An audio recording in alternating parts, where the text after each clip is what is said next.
Père et du Fils et du Saint-Esprit. La grâce de Jésus-Christ notre Seigneur, l'amour de Dieu le Père et la communion de l'Esprit Saint soient toujours avec vous. Bien-aimés du Seigneur, loué soit Jésus-Christ. Et bienvenue en ce 4e et dernier dimanche du temps de l'Avent de l'année C, où les textes nous orientent déjà vers la nativité du Seigneur.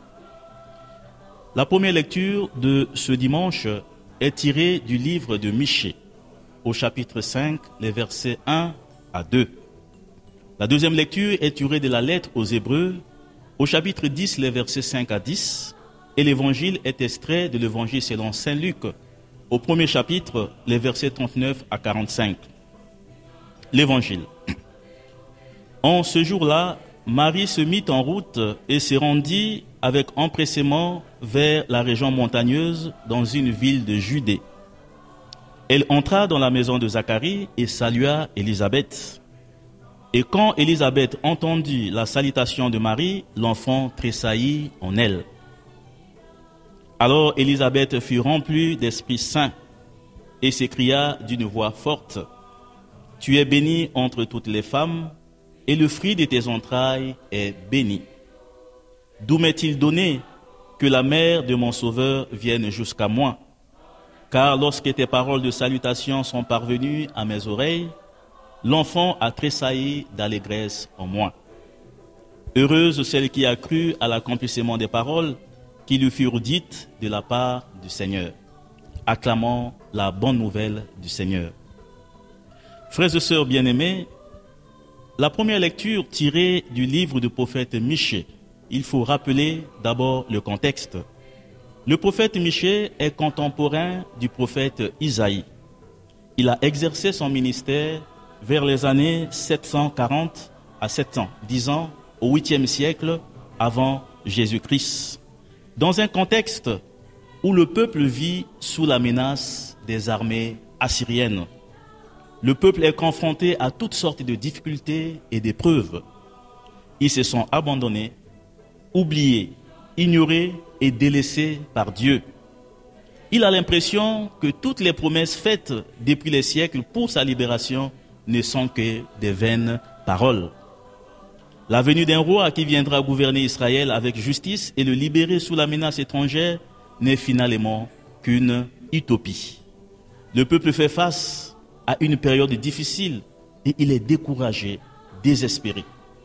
C'est comme chacun de nous, quand nous sommes confrontés à une difficulté, nous sommes souvent découragés et désespérés. Le roi idéal qu'on a annoncé au peuple, finalement, ce roi-là ne viendra pas. C'est dans ce contexte d'épreuve, de déception, de découragement que le prophète Michée prophétise, je cite, « Et toi, Bethléem, Ephrata, qui est petite parmi les villes de Juda, de toi sortira celui qui dominera Israël. » Fin de citation. Cette prophétie de Michée, chers frères et sœurs, est un message plein d'espérance et de réconfort pour le peuple d'Israël. Vous qui croyez abandonnés, délaissés, oubliés, mais soyez certains que le projet de Dieu se réalisera. C'est une certitude. Le Messie naîtra parce que Dieu l'a promis. Soyez forts, tenez, gardez espérance. Le Messie viendra libérer son peuple. Ce Messie qui naîtra redonnera place et dignité à ceux qui sont asservis, écrasés, bafoués, abandonnés et rejetés. Avec la naissance du Messie, le malheur, la souffrance, les épreuves, le danger prendront fin. Ce sera un nouveau départ, un monde meilleur, de paix, de stabilité, de joie et d'harmonie. Pourquoi à Bethléem? Frères et sœurs, parce que Bethléem, c'est la ville du roi David. Le roi David est né à Bethléem. Le roi David à Bethléem était un petit berger. Le roi David à Bethléem a été couronné. Oui, le roi sera né à Bethléem. Bethléem aussi, c'est parce que c'est une petite localité. Une petite localité où vivaient des gens humbles. Dieu choisit donc que son fils soit né à Bethléem, tout simplement parce que c'est dans la petitesse, la faiblesse, la fragilité et l'humilité que la puissance de Dieu se manifeste. Dieu choisit souvent ce qui est petit et humble pour en faire une grande chose. Ephrata veut dire fécondité, fertilité.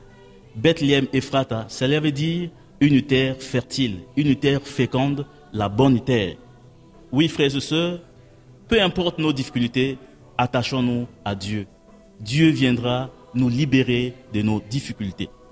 Et dans l'évangile qui nous parle de la visitation dans un contexte familial entre deux femmes, Marie et Élisabeth, et entre deux frères, Jésus et Jean.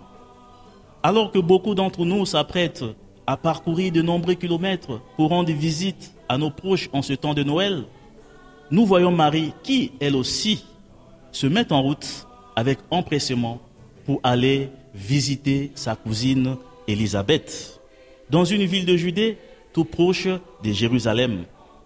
Ce voyage de Marie se passe dans une région montagneuse. Imaginez les tracasseries de la route, les cailloux, les collines. Marie n'a pas peur.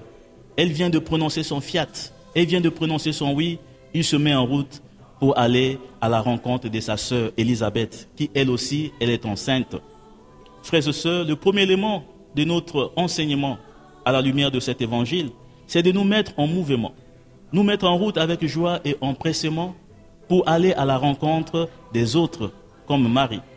Noël est donc la fête de la rencontre. Une rencontre remplie de joie avec les autres. Marie parcourt une région montagneuse, elle est enceinte, et puis c'est le Sauveur qui est dans son ventre. Elle sait qu'il s'appelle Emmanuel, Dieu avec nous. Cet enfant, frères et sœurs, incite Marie à sortir d'elle, à faire le premier pas pour aller faire la charité, rendre service. En célébrant ce 4e dimanche du temps de l'Avent, nous sommes invités à nous mettre en route pour aller à la rencontre de nos frères, à agir avec empressement pour le bien des autres, dans notre ministère, dans nos familles, dans nos lieux de travail, à l'école. Nous sommes invités à nous déployer toutes nos forces et toutes nos énergies comme Marie pour servir nos frères et sœurs. Élisabeth proclame et reconnaît en Marie le fruit béni qu'elle porte. Elle n'est pas jalouse de Marie. Elle reconnaît la grandeur de l'action de Dieu dans le ventre de Marie. Une invitation pour nous, frères et sœurs, à reconnaître l'action de Dieu dans la vie des autres. La jalousie arrive lorsque nous ne voulons pas que les autres progressent. Lorsque nous ne voulons pas le bien, arrive aux autres, à nos frères et sœurs. Marie prend conscience. Élisabeth prend conscience que l'enfant qui est dans le ventre de Marie est un grand. Marie est bénie. Oui, frères et sœurs, Élisabeth est heureuse. Nous sommes aussi heureux, invités à être heureux lorsque nos frères et sœurs progressent. Apprenons, frères et sœurs, à reconnaître l'action de Dieu dans la vie de mon frère, dans la vie de ma sœur. Même si notre jour n'est pas encore arrivé, nous devons bénir Dieu comme mon frère ou ma sœur est dans la joie, comme mon frère ou ma sœur est dans la prospérité, comme mon frère ou ma sœur a une promotion. Je n'ai pas le droit d'empêcher mon frère ou ma sœur à progresser. Je n'ai pas le droit de lui mettre les bâtons dans les roues. Au contraire, je suis invité à contribuer à la réussite et à la joie de mon frère et ma sœur, ainsi qu'à son épanouissement. Se mettre en route, c'est peut-être aussi parcourir les distances de nos différences, de nos malentendus, de nos incompréhensions, de nos rancœurs, pour faire de cette fête de Noël une occasion de joie, une occasion de paix, une occasion de pardon, une occasion de réconciliation. Enfin, cet évangile, frères et sœurs, nous invite comme Marie à apprendre à saluer les autres. Dans nos quartiers, au travail, à l'école, nous sommes invités à saluer tous ceux et celles que nous allons rencontrer dans notre route. La rencontre de ces deux femmes enceintes qui se comprennent et s'acceptent est très significative physiquement et spirituellement pour chacun et chacune d'entre nous. Marie, elle est heureuse de rendre service à sa cousine Élisabeth. Élisabeth, elle est heureuse à accueillir Marie chez elle. Frères et sœurs, la joie qui habite Élisabeth quand elle accueille sa cousine Marie, c'est exactement ce qui se passera en nous si nous nous préparons très bien à la venue de notre Seigneur. Si nous préparons nos cœurs pour accueillir notre Seigneur, la joie habitera aussi nos cœurs. Quand nous accueillons Jésus-Christ dans l'Eucharistie, il nous remplit de joie. Il nous remplit de sa vie, il nous remplit de l'Esprit Saint, qui nous transforme d'une vie de souffrance à une vie de paix et de joie. Sommes-nous prêts à accueillir le Seigneur? Sinon, nous avons encore quelques jours pour nous préparer. Demandons au Seigneur la grâce d'une préparation efficace pour accueillir dans nos cœurs Jésus, lumière du monde, Jésus, Prince de la paix. Que le Seigneur vous bénisse.